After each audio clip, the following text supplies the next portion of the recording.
A paz do Senhor Jesus. Seja bem-vindo a mais uma das nossas videoaulas. Nesse vídeo nós vamos falar sobre as 7 igrejas da Ásia, ou as 7 igrejas do Apocalipse. Abra comigo a sua Bíblia, livro do Apocalipse, capítulo de número 1, versículo de número 11, que diz assim: O que vês escreve num livro e envia-o às 7 igrejas da Ásia: Éfeso, Esmirna, Pérgamo, Tiatira, Sardes, Filadélfia e Laodiceia. Essas 7 igrejas que aparecem aqui no capítulo 1, no versículo 11, a carta que Cristo pediu para que João escrevesse está inserida no capítulo 2 e no capítulo 3. Então todo o capítulo 2 do livro de Apocalipse e o capítulo 3 vai falar a respeito da carta a essas igrejas. Essas igrejas, elas existiam de uma forma horizontal e de uma forma vertical. Por quê? De uma forma horizontal, porque elas existiam na época, elas tinham os seus pastores, os seus obreiros, os seus membros, os seus dirigentes, os seus presbíteros, o seu corpo ministerial, estavam localizadas em cidades diferentes, e de uma forma vertical, porque essas igrejas são uma projeção profética à história da igreja na Terra. Você vai perceber alguns detalhes nessas igrejas. Cada carta, do capítulo 2 ao capítulo 3, cada uma das 7 cartas, elas contêm um anjo, ou seja, ela é destinada a um anjo, a um obreiro, a um pastor. Elas contêm uma revelação de Cristo, ele se revela a cada uma delas de uma forma diferenciada. Por exemplo, no capítulo 2, no versículo 1, na carta aos Efésios, ele se revela da seguinte maneira, ele fala assim, escreve ao anjo da igreja que está em Efésio, isso diz aquele que tem na sua destra 7 estrelas e que anda no meio dos 7 castiçais. Então, na carta aos Efésios, ele se revela, o Cristo se revela como aquele que tem na sua destra 7 estrelas e anda no meio dos 7 castiçais. Na segunda carta, no versículo 8, na carta a Esmirna, Apocalipse capítulo 2, versículo 8, ele vai se revelar como o primeiro e o último que foi morto e reviveu. Na terceira carta, que é a da igreja de Pérgamo, no versículo 12, Apocalipse capítulo 2, versículo 12, ele vai se revelar a essa igreja como aquele que tem a espada aguda de 2 fios. Na quarta carta, que é a carta à igreja de Tiatira, ele vai se revelar como aquele que é o Filho de Deus, que tem olhos como chama de fogo e pé semelhante ao latão reluzente. Na quinta carta à igreja de Sardes, no capítulo 3, versículo 1, ele vai se revelar como o que tem os 7 Espíritos de Deus e as 7 estrelas. Na sexta carta ele se revela como o que é santo e verdadeiro, que tem a chave de Davi, que abre e ninguém fecha, e que fecha e ninguém abre. E na sétima carta, ele vai se revelar, no versículo 14 do capítulo 3, ele vai se revelar como a fiel testemunha e o princípio da criação. Esse é o primeiro ponto intrigante, o primeiro mistério nessas cartas. Por que Cristo se revela a cada uma delas de maneira diferente? Por que a uma igreja ele se revela como aquele que tem pés como chama de fogo, a outra ele se revela como aquele que tem as 7 estrelas na sua mão? Por que a outra igreja ele se revela como aquele que tem a chave de Davi? Porque essas 7 igrejas, elas enfrentavam problemas diferentes. Você vai ver que cada uma dessas cartas vai falar dos problemas que essas igrejas enfrentavam. Por exemplo, na igreja de Éfeso, a igreja de Éfeso ela enfrentava um problema, que está no versículo de número 2, que fala dos falsos apóstolos. A igreja de Esmirna, ela enfrentava um problema no versículo 9 do capítulo 2, que fala a respeito da sinagoga de Satanás, ou seja, ela estava implantada numa cidade onde o trono de Satanás estava ali, a sinagoga de Satanás estava ali, e ela enfrentava esse grande problema.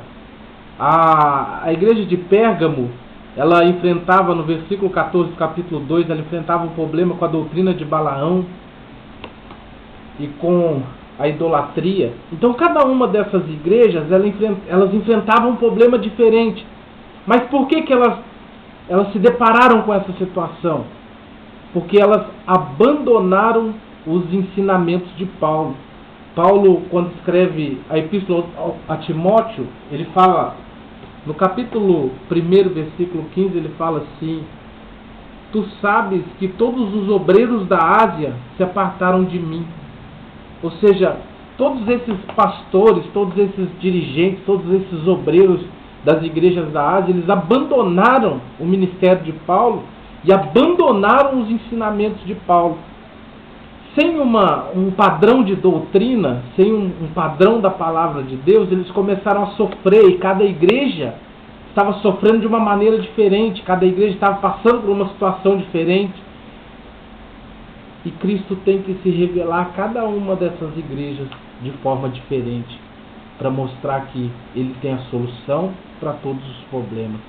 A falta de padrão de doutrina, ela traz problemas muito sérios para as igrejas.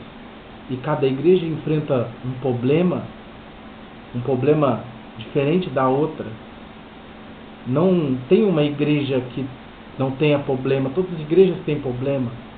Mas as que não seguem a doutrina bíblica de maneira correta, elas sofrem mais do que as outras, porque são igrejas que não têm estrutura, que não têm ensinamentos, que vivem de oba-oba, que vivem de misticismo. Então, essas doutrinas, essas heresias entram dentro dessas igrejas. E é necessário o quê? É necessário que Cristo se revele a essas igrejas. Então, a cada carta, a cada igreja, ele vai se revelar de uma maneira diferente. Porque ele precisa mostrar uma das suas facetas, ele precisa mostrar que ele tem a solução para aquele problema que aquela igreja está enfrentando. Essas igrejas da Ásia, então cada igreja, ela tinha um anjo, que é um obreiro, ela tinha uma revelação acerca de Cristo, uma revelação diferente, a cada uma ele se apresentou de uma maneira diferente. Cada uma dessas cartas revela um ponto forte dessas igrejas, revela uma fraqueza dessas igrejas. Cada uma dessas cartas tem também uma exortação e uma oportunidade e uma promessa de juízo, se caso essa oportunidade não fosse abraçada. Essas igrejas, como eu já disse, elas existiam na Ásia e elas são uma projeção profética à história da igreja na Terra. Então, cada igreja cada uma dessas igrejas, elas vai representar um período da história da igreja na Terra. Você tem a primeira igreja, que é a igreja de Éfeso, a igreja de Éfeso, Apocalipse capítulo 2, versículo 1, você vai ver que fala da igreja de Éfeso, do versículo 1 até o versículo de número 7, é a carta à igreja de Éfeso. Essa igreja, ela representa a igreja apostólica dos dias dos apóstolos. A igreja que lançou um fundamento, a igreja que começou no Calvário, e essa igreja, ela foi até o início da perseguição do Império Romano. Porque a segunda igreja, que é a igreja de Esmirna, ela representa a igreja da perseguição dos 10 dias, a igreja da perseguição que foi perseguida pelo Império, pelos imperadores, por Diocleciano, por Tito, por Nero. Então essa é a igreja de Esmirna. A terceira carta, que é a igreja de Pérgamo, que está do capítulo 2, do versículo 12 até o versículo de número 17, ela vai representar a igreja do estado de Constantino, a igreja de 315 depois de Cristo, aquela igreja que fez uma aliança com Roma, que ganhou um nome nessa época, ganhou o nome de Igreja Apostólica, Igreja Católica Apostólica Romana, a igreja que fez que o império sumisse, e nasceu ali um governo político-religioso, onde a política governava o povo, o império governava o povo através da religião. Então essa igreja do estado de Constantino, ela começou no estado de Constantino e ela entrou pela Idade Média, que é a carta da igreja de Tiatira, que fala da igreja da Idade Média, que foi a igreja, a fase negra da igreja. Depois você tem a quinta carta, que é a igreja de Sardes, que é a igreja da reforma de Lutero, representa o tempo da reforma, o tempo em que a igreja enxergou os seus erros, as suas heresias, e começou então uma reforma onde se deu início com Martinho Lutero. E depois tem a sexta carta, que é a carta à igreja de Filadélfia. E essa igreja de Filadélfia é a igreja dos dias de hoje, é a igreja do arrebatamento. Aí você me pergunta, mas o que me prova que essa igreja é a igreja do arrebatamento? A sexta igreja, que é a igreja de Filadélfia, ela vem do capítulo 3, do versículo 7 ao versículo 12. E no versículo de número 10, ele vai falar assim, ó: como guardaste a minha palavra, a palavra da minha paciência, também te guardarei da hora da tentação ou da provação que há de vir sobre todo mundo. Ou seja, essa igreja é a igreja que vai ser guardada da grande tribulação, a igreja que vai ser protegida, a igreja que vai ser arrebatada, a igreja que vai ser tirada da grande tribulação. E a última carta, a igreja de Laodiceia, que podemos dizer que ela se compara com a igreja do capítulo 17, a igreja ecumênica, a igreja que pensa que é e não é, a igreja que pensa que tem e não tem, mas também essa igreja é muito comum nos dias de hoje. Olha o versículo 17 do capítulo 3, fala assim: como dizes, rico sou, estou enriquecido e de nada tenho falta, sabes que és desgraçado, miserável, pobre, cego e nu. Ou seja, ela é muito atual porque tem muitas igrejas nos dias atuais que vivem isso. Igrejas que acham que são ricas, acham que são certas, acham que estão no caminho certo, mas na verdade estão andando na contramão do Evangelho. Então essas são as 7 igrejas da Ásia, e essa é a carta às 7 igrejas. Mas essas 7 cartas, ela vai revelar algo muito profundo para a nossa vida. Ela vai revelar o que está reservado para todos aqueles que vencerem, para todos aqueles que guardarem a palavra, que não se envolverem com essa apostasia que a igreja está vivendo hoje e que vencerem as tribulações desse mundo. Você vai ver que cada uma dessas cartas existe uma promessa. A carta aos Efésios, capítulo 2, versículo de número 7, ele fala assim, ó: quem tem ouvidos ouça o que o Espírito diz à igreja, ao que vencer, dar-lhe-ei de comer da árvore da vida que está no meio do paraíso do meu Deus. Ou seja, ele está falando aqui que uma das recompensas que aquele que permanecer fiel, que aquele que vencer vai receber, vai ser o direito de comer da árvore da vida. Esse direito foi tirado do homem quando o homem escolheu, lá em Gênesis, no capítulo 3, comer da árvore do conhecimento do bem e do mal. Então, foi tirado o direito do homem de comer da árvore da vida, mas quando Cristo morreu, ele abriu de novo o caminho para que o homem pudesse entrar no Éden, pudesse ter comunhão com Deus, e ao abrir esse caminho, ele reservou essa recompensa para a igreja. Então lute, seja forte, não deixe que o inimigo das nossas almas venha te derrotar, não deixe que as situações desse mundo presente venham te abater. Existe uma recompensa para você, e a primeira delas é comer da árvore da vida.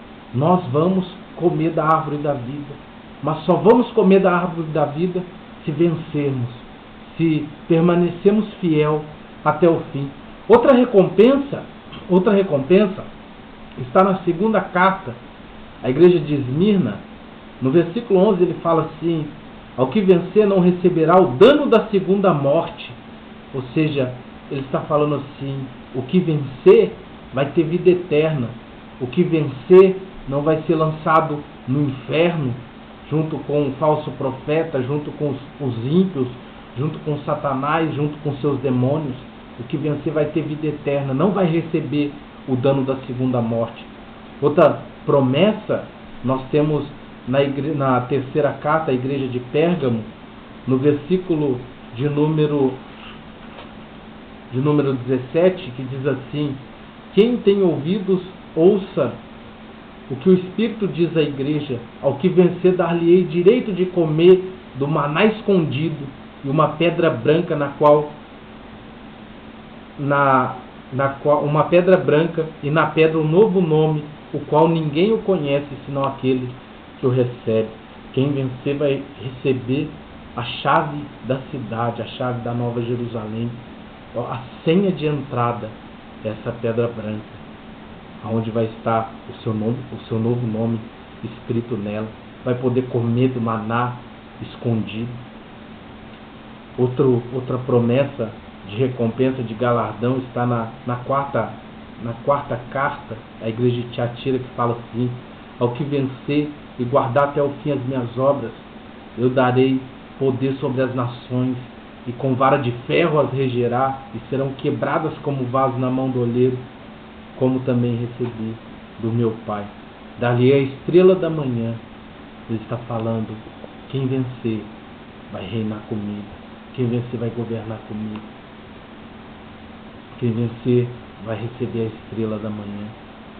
Na quinta carta à igreja de Sardes, ele faz outra promessa de recompensa, que diz, versículo 5, o que vencer será vestido de vestes brancas, de maneira nenhuma arriscarei o seu nome do livro da vida, confessarei o seu nome diante do meu Pai e diante dos meus anjos.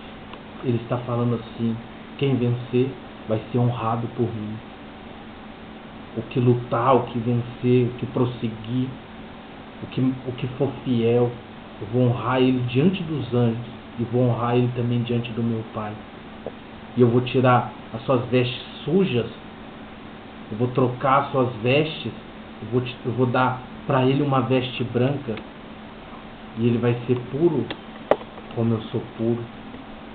E ele tem mais uma promessa, ele faz também a igreja de Filadélfia. Ele fala assim: ao que venceu eu falei coluna no templo do meu Deus.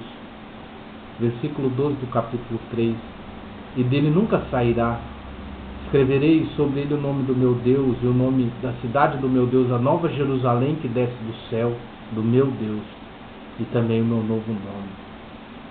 E a última promessa que ele faz está no capítulo 3, no versículo 21, que ele fala assim: ao que vencer, lhe concederei que se assente comigo no meu trono, assim como eu venci e me assentei com meu Pai no seu trono.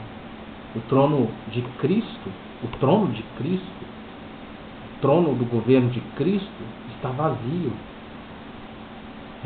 Presta atenção nesse versículo. Ele fala assim: o que vencer, lhe concederei que se assente comigo no meu trono, assim como eu venci e me assentei com meu Pai no seu trono. Ou seja, quando Cristo venceu, quando Cristo entrou nos céus, no capítulo de número 5, que vai mostrar ele entrando nos céus, ele tomando o livro da mão de Deus, você vai ver que ele se assenta no trono com Deus. Ele se assentou no trono com o ancião de dias, com o Pai. Mas o trono, aonde ele vai se assentar para governar, está vazio. E a noiva vai se assentar junto com ele. Nós vamos nos assentar no trono de Cristo, junto com Cristo, para sermos reis junto com ele. Então são promessas muito, muito gloriosas que nós encontramos nessas cartas. Então lute, vença, não se misture com essa apostasia que vem sobre a igreja. Não se entregue a essa frieza espiritual dos últimos dias. Lute, persevere, vença, porque existem recompensas muito grandes guardadas para nós lá em cima. Eu encerro aqui essa aula sobre as 7 igrejas. Eu quero te apresentar um dos meus materiais. Chegou para mim essa semana o meu livro sobre hermenêutica e homilética. Nesse livro você vai aprender a como se portar em um púlpito, como preparar sermões. Você vai aprender algumas regras de hermenêutica, de métodos de interpretação da Bíblia. Eu ouço alguns pregadores falarem por aí, eu ouço algumas pessoas dizerem que não preparam mensagens, que quando chegam nos seus púlpitos, abrem a Bíblia e começam a ministrar, começam a pregar. Isso é errado. Isso é errado. Porque quando você está em cima de um púlpito, você não está falando para qualquer um. Você está falando com a noiva do Cordeiro. E você tem que saber conversar com a noiva. Você tem que saber falar com a noiva. Você tem que saber o que você vai dar para a noiva comer. Você tem que preparar a palavra, você tem que jejuar, você tem que orar. Existe todo um método para isso. Então você vai aprender nesse livro de hermenêutica e homilética. Pastor, como eu adquiro esse livro? Entre em contato conosco pelo WhatsApp. Só vou responder pelo WhatsApp. 15 DDD 15 98120 6169. Nós temos disponibilidade para entregar para todo o Brasil. Que Deus abençoe a sua vida, Deus abençoe a sua casa. Curta nossos vídeos, compartilhe, nos ajude a divulgar essa grande obra. Fique na paz do nosso Senhor Jesus.